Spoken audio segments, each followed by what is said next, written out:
Welcome everybody to section 13 of the Australian Standards AS3600. So we've got the stress development of reinforcement and tendons.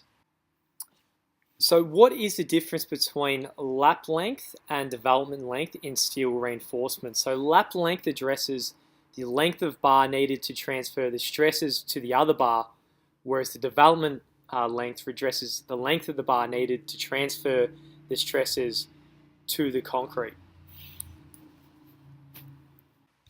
So looking here, just starting, we have section 13.1.2, the basic development length, so which is defined by a few factors. But just before we get into that, we'll have a look at visualizer what is actually happening when we put stress in our bars that are in concrete. So here we have a diagram. We got this deformed bars putting tension, and then as the bar is pulling, it's pushing against the concrete here. So a lot of people might think that the steel is all we're looking at, but the concrete has a huge part to play. Hence these safety factors. So for the length of development in tension is 0.5 K1. K3 FSY dB on K2 times square root of strength of concrete, and that must be greater than 29 K1 dB. So K1, if you read the commentary, accounts for the reduction in bond strength when bars are at the top of the members.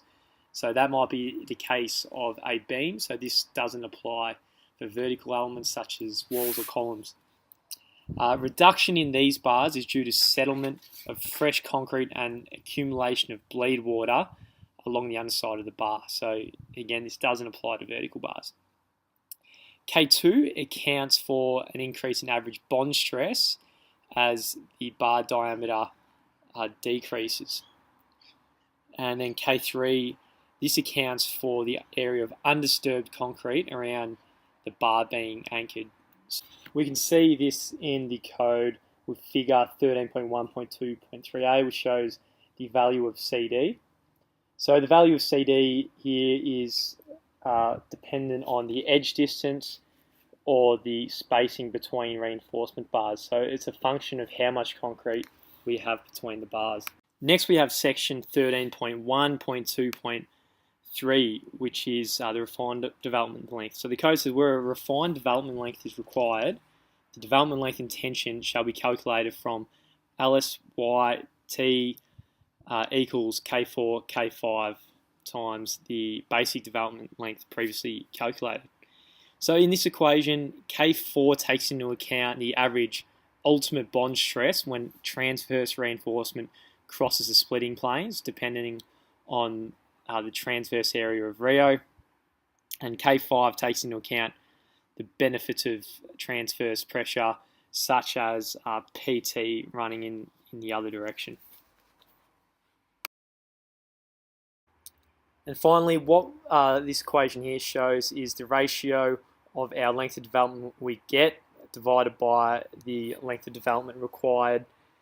So if we only get 70% of our development length required at a node, that means we can only get 70% of our reinforcement stress. So places where this might be critical is something like the shut and tie method, where at the node you might have a wall and you cannot get your full development length. You might only get 70%. So what you might need to do is locally increase the area of steel or come up with a better solution.